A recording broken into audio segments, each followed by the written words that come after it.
One of the things that people are very concerned about is the affordable housing. What do you see that is going to be needed if you're elected to the city council on how you are going to approach that? Because there is a proposed rezoning that they want to redevelop, but is the community truly involved, and is it beneficial for the people? Because the income, the minimum income is going to be very high for these new developments. Is that good for this community? And what does it say about the people that currently live here?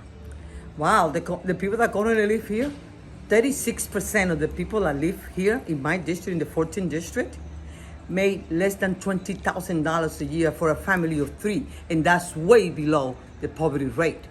Wow. To begin with. And then if we're talking about the AMI, the income for the metropolitan area, you know how much it is? $90,900 Wow. per family, for a family of 3. You know who makes that salary?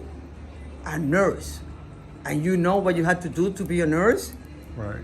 So the majority of our community don't qualify unless you're talking about extremely low and very low income, which means less than $20,000 a year for a family of 3. So we are in a crisis never seen before. And this pandemic has brought it up to the maximum. And August 31st is when the moratorium for eviction expires.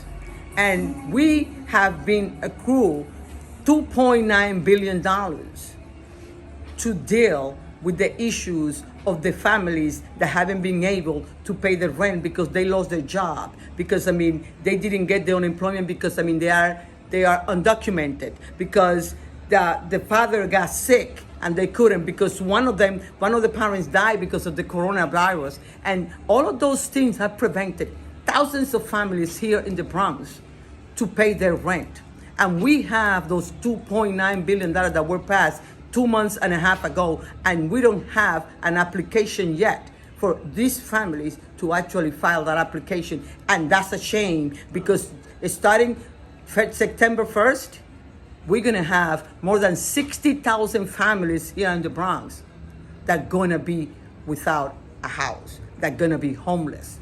And we have to prevent that, because the medicine is gonna be more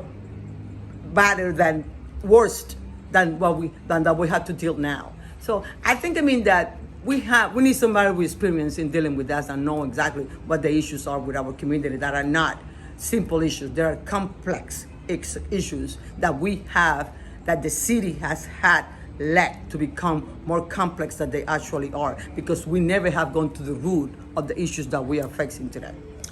Your relationship with the elderly in this community, the seniors, what concerns do you have about them as this pandemic continues? It dwindles, but we don't know if it's going to spike back up. What concerns you about the elderly and what their needs are? Of course, I care deeply for the elderly. My grandmother is 105 years old, and I love my grandmother, and I want her, and we have fought for her and worked for her to have dignity, live with dignity their life after she works so hard for so many years for the family. And that's exactly what I want for every senior in this community. And our senior population is the one that had the biggest crisis in senior housing that we have not built, and that we need to build.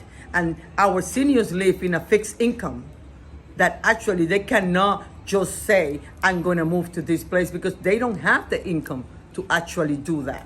And our promise is to make sure that they live with dignity, because they pay their dues already to this community, to this world. So it's our chance to actually take care of them. And that's something that deeply, bothers me every single day, that I know that we have to fight more and more every single day. And that's why we need somebody that have the courage and that never rest in this, because this is a big fight.